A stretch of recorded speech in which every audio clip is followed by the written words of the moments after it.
Good morning, party people. I am supposed to be leaving the Riverside area today, headed to Vegas for a few days.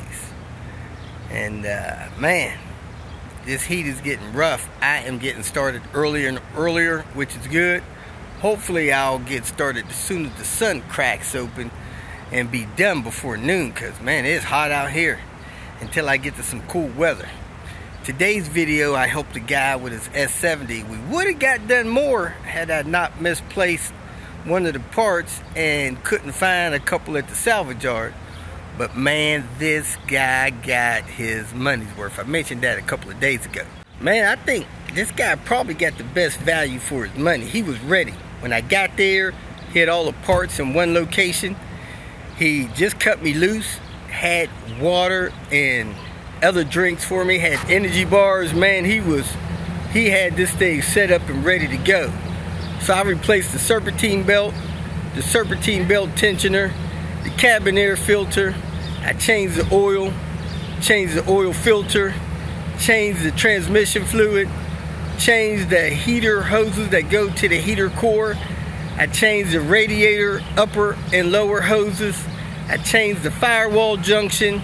I changed the heater core. I changed the B+ battery cable, which is the first time I'd ever done that. That goes from the battery to the fuse box. I changed the fuel filter. I did a few lights in the dash switches. I changed the seatbelt receiver where you plug the seatbelt in your seat.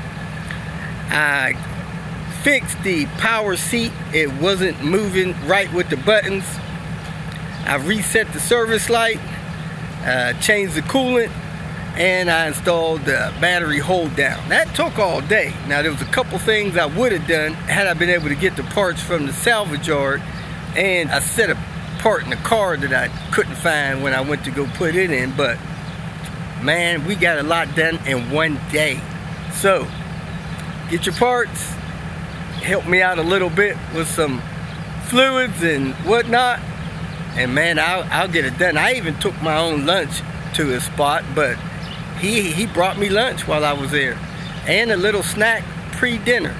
So we just cranked it out, man, and got it done. Hope to see you guys soon if you're in the schedule. Welcome to Hanging Out with Robert. That's me. This video contains things that I encounter throughout the day. If for some reason I complete a task and you would like to see the details, you could click on the link in the description area below. This video also contains tips and tricks that I learned throughout the years. I plan on leaving this video accessible for about 30 days. After that, you can view it through my Patreon account. Thank you very much for watching. Not sure what's going on, but yesterday and today I noticed when I hit the lock on my door, it flashes green and red.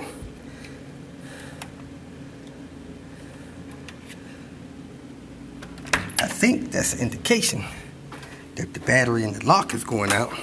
However, the staff doesn't want to do anything until it goes all the way out. I'd rather not be locked out of my room, thank you. Kicking off the Tinker Day. I pull, you pull. Pomona, $3 daily admission. Yummy. This yard is pretty clean.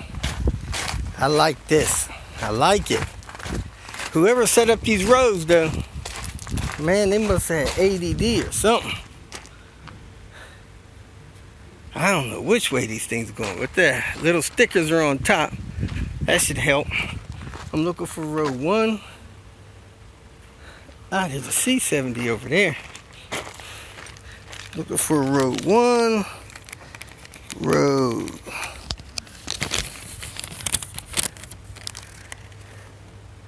37 and 45. But hey, when you see a C70, you got to go see if it's got big brakes and what else it has. Just in case somebody left some jewels on there. Can't be doing that. See what year it is. 04. That's the jewel year. Bam! Look at that crazy stuff. Jewel sitting on there, bright as day. Now I gotta buy more stuff than I planned on. Man, this 850 took a hit. Direct hit. Look what I got out of this C70. Man, that would look beautiful in these 850Rs. The birch shift knob doesn't look damaged at all. Beautiful piece. That 850 took a direct hit. Let me get the oil cooler block off if I can. Kind of jammed up in there, see what else it has. So here's an incredible thing about Volvos. This thing got into an accident, pushed the door back, did not break the glass in the door. The door is buckled, and it still opens and closes. If somebody needs seats for an 850, man, these seats are in incredible shape. If I was closer by, and this car was close to me, I would take these seats and have them reupholstered to the R upholstery. That's how nice they are. And this armrest, somebody was really taking care of this car. This armrest is in great shape too. Somebody had a nice car here. I gotta go. Other than that, I'd be out here all day. Another beautiful Volvo in the salvage yard. Somebody took the whole engine out of this one. Man, look at these seats. Seats look like brand new. They're manual. And this car again is a slick top. But this thing is beautiful. Nice wheels and tires. Everything just nice in this car. Well taken care of. Ready for the pickings.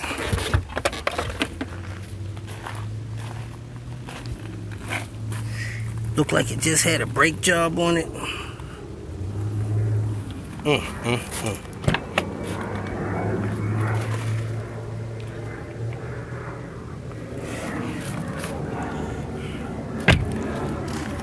Roof trim looks good too. Nice. Come and get it. Kicking off the real work day, 99 S70 GLT. Worked on this a couple years ago, did the dash. Now we're going to do a coolant service, heater core, heater hoses, stuff like that. We're going to do a serpentine belt replacement, check, see if this cam seal's leaking in here, do the spark plugs, and seat belt receiver is letting loose. We got a battery hold down missing. See what else we can get into. He had a heater core let loose, and he got the heater core bypassed. See the hoses connected together over there. So we got new heater hoses for it. See what's going on in here. A little bit of buildup on this hub back here. Maybe a VVT hub leak. Let's pull the cover and look a little closer. Got a little oil on the bottom of this reservoir. That may be where the leak is coming from. That would be easier than cam seals. Let me pull that screw and check out the cam seals. Looks very dry in the timing belt area. So I think this reservoir is seeping, and that's causing the issues with the oil down there. That's good news. So anyway, let me start pulling some of these hoses. Already got the system drained. Next, we're going to do the serpentine belt and the rollers in its path. Got an idler roller and the tensioner roller. Heck, this thing just has the tensioner roller. It does not have an idler roller. So we're going to replace that tensioner. It's making a squeaky noise right now. And the roller that he got's a little bit different. That one's got the 14 on it. The one that he got has the T50, so hopefully it'll work. But let's go ahead and take the serpentine belt off, pull that tensioner roller off, and see what we got. This thing really is like a jigsaw puzzle, so you may want to draw this out the way it comes and goes in there. That way when you go to put it back on, you're not fighting with it for 3-4 hours. Now it's time to find this bolt to remove this tensioner. Ah, there it is. Looks like a 10 millimeter. Got that 10 millimeter. Oh, no, not that one. Yeah, that one. Oh, no, not that one. It's not gonna fit on that one. Don't do, that's not the one, man. Go back, look, the other one. The other one back down there in the shade. Not that one. That one's too big. That one's not for the tensioner. Don't try to take that one out. Look at what you're doing. Okay, regroup. There you go. That one right there in the middle. Look at it. It looks like a 10 millimeter. Slide that 10 millimeter right on that thing. You're getting on there. It looks like it's on there. Wiggle it around a little bit. Oh, it ain't no 10 millimeter. I think that's a 12 millimeter. Try it with that. Ah, yeah. It's got the grab. There's two options you have with this tensioner. One, you could just replace the roller on there. Two, you could replace the whole tensioner unit. So he has both. So I'm gonna go replace the whole tensioner unit. That's the safest thing to do. But you can just replace the roller if you like. See how freely that roller's spinning? And it is squeaking. And this, man, that thing's in a hurry to get on there. And this is how it spins when it's new. Don't quite go around the whole turn. Let's go get this thing on here since it's in a hurry. Now it's time to get the new tensioner lined up to the screw holes. Ah, come on. Gotta use your camera to get it in there, because it's hard to see down there without it. Get that top hole lined up. It's getting on there, it's right about there. Can I get it hold? Can I hold it there? Oh, it's moving around too much. Crap. Man, that thing is just hard to reach. Maybe I'll try the bottom hole. Yeah, come on, camera. Get down there. Try to get this bottom hole lined up. Wiggle it a little bit clockwise. Maybe the top hole. Oh, God. This is hard work. It was a little tricky, but I got it on there. So let me go ahead and put this timing belt cover on, pull these spark plugs, replace those, then get on that lower radiator hose over there and those heater hoses over there in that firewall junction. Three of my least favorite things on these 99s, or RNs for that matter. Getting this water bottle and power steering reservoir together, putting that fluky timing belt cover on, and getting that serpentine belt on. Had all three of those jewels today. Next up, we're going to replace the B cable running from the positive cable there around into this wire loom up here and to the fuse box. The owner noticed that looks like some corrosion is building up on that connector. He wanted to get at that before it caused issues. So I'm also going to remove and replace a couple of coolant hoses. So I'm going to go ahead and pull this air box, maybe the intake tube if it looks like it's in my way, which it probably is, and do the firewall junction, this cable here, and the lower radiator hose and both of those heater hoses. First thing I did was remove the battery, the ground first, then the positive. Then I'm going to remove the air box. Took the hose loose, unplugged the mass airflow sensor, unhooked the BCS. Then I'm going to pull the air box out of the way, make sure nothing else is connected to it. After you take your air box out, you pretty much have a clear shot at the hose. If it's a turbo car, you'll see the hose connection there. If it's an NA car, the hose will wrap around to the back of the engine a little bit. So next you want to take a drip pan and put it under the car and break this hose loose and pull it off the pipe and try to catch any coolant that comes out of that hose. Then you want to make extra careful to make note of how this hose goes through here and put the other hose in the same way. Then take the lower clamp off and pull it off the radiator and then pull it out and put the new one in the same way this one comes out so you don't put any stress on it. When you have this lower radiator hose loose, that's the best time to take the lower heater hose there loose, going over to the heater core top, and the other one down there going to the heater core bottom.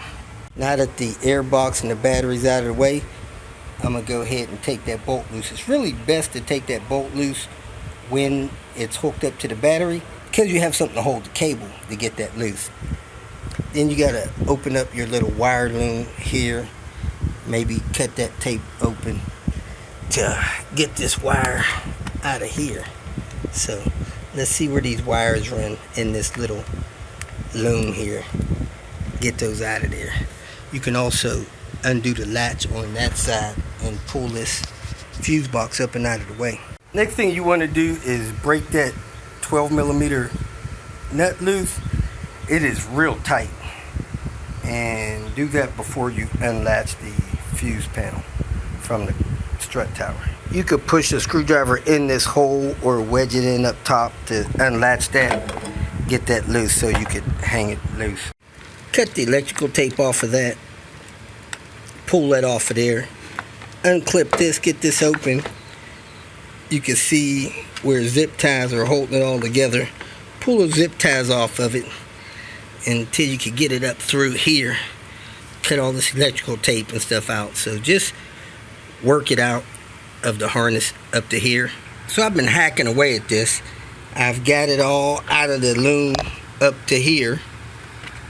Then I came up here and unlatched that latch there, that latch there, that latch there, this latch here, and a latch down there to get this to wiggle up off of here.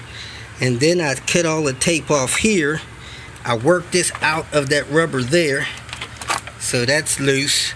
Then I cut the tape off there. Then I pried the cable up over that, squoze it up under that like there, and pulled it down out of here.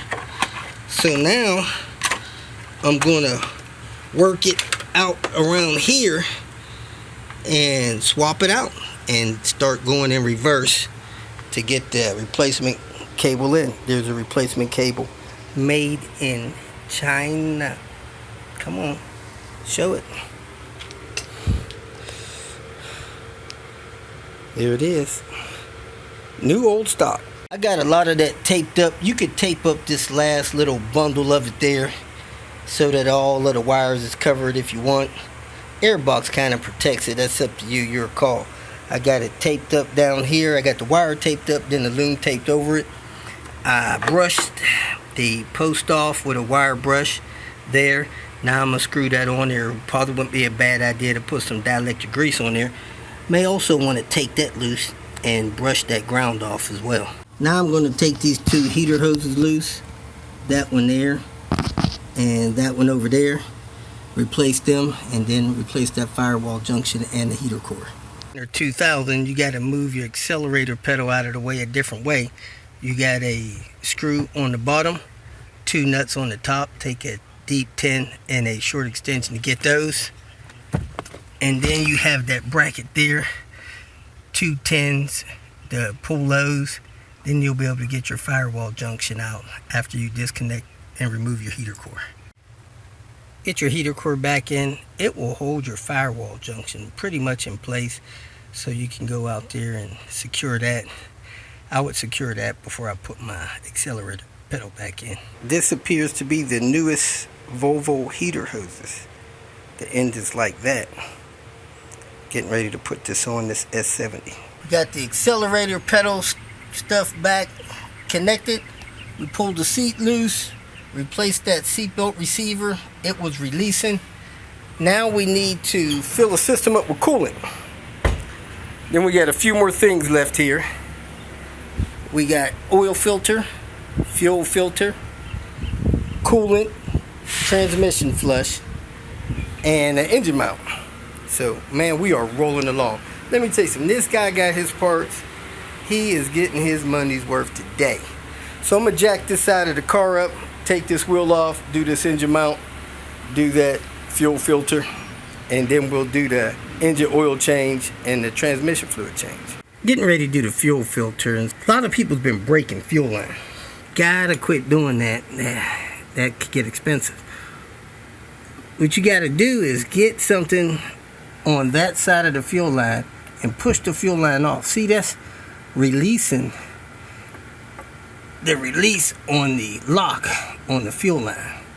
So you gotta push that off like that with some kind of pry bar, pushing the inside of that to release the lock on the fuel line. I like hook nose, needle nose pliers the best, but anything that could get on the side of that. See how that's just pushing that line right off? That way you don't damage your fuel lines. Get something in there, push the line off, do that on the back. Somebody's got the screw jacked up, but I unscrew it and swap the fuel filter over. And it goes flow that way. It's been replaced once because that's how this got jacked up. This vehicle has a canister down here, so you want to check all of these vacuum lines, make sure none of those are split, broken, none of that stuff, or you'll get codes. And in the wonderful state of California, they will require that stuff to be fixed before you can continue to register your vehicle. All of this fuel came out of this fuel filter. The system didn't seem to be pressurized, maybe because it sat overnight, but, well, no, I moved the car. So I don't know, may have a fuel pump getting weak. Move the jack stand to the front so we can take this wheel off and do this engine mount. This engine mount looks pretty good. I'm gonna ask him if he still wants to replace it, but I would say this is a good mount. Cabin air filter being replaced, reasonable amount of time, not destroyed and rotted out. I did an oops, it almost made a mess. I drained the oil in the pan, didn't empty the pan. Drained the transmission fluid in there, it almost ran over.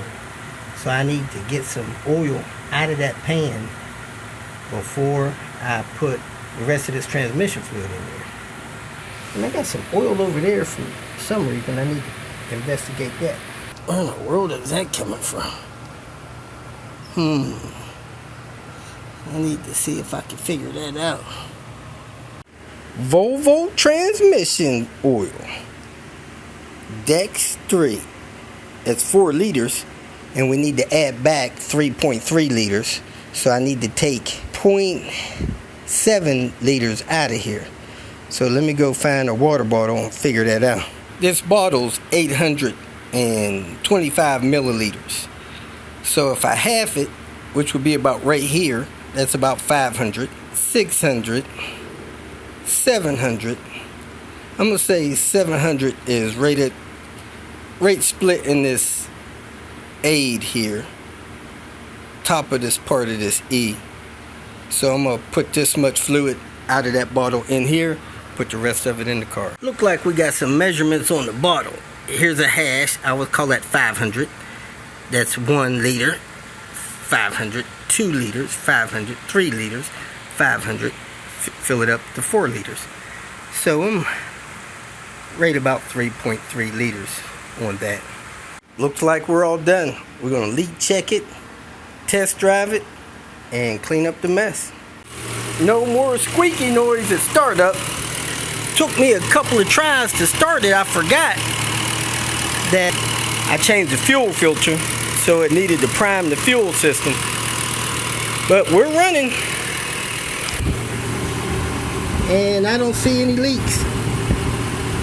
So I'm gonna back this car out, let it idle for a little while, clean up my mess, take it for a test drive. So this is what the owner was concerned about on this B cable. It was overheating, melting the wire, plastic together, and it was on its way out. Good decision to replace this. Going to do the PCV glove test. The car has been driven, it's warm, it's on the level ground. Pretty sure the oil level's good. And it's trying to suck the glove in. That's awesome. I just reset the service light. If you got a 99, you push in your trip computer and hold it. You turn your key to run, While you keep holding that, 10 seconds into it, that'll start flashing. Once that starts flashing, you let that go, then turn the key off. Then your service light is reset. We are good to go. No lights on this dash whatsoever. If you feel that this information was useful, please like it and share it with your social media friends. You can subscribe to my channel so that you will get notifications of future videos that I post. You can follow me on Twitter, and if you need to contact me directly, please visit my website. And if you have any questions, leave them below, and someone or myself will reply to them. Again, thank you very much for watching.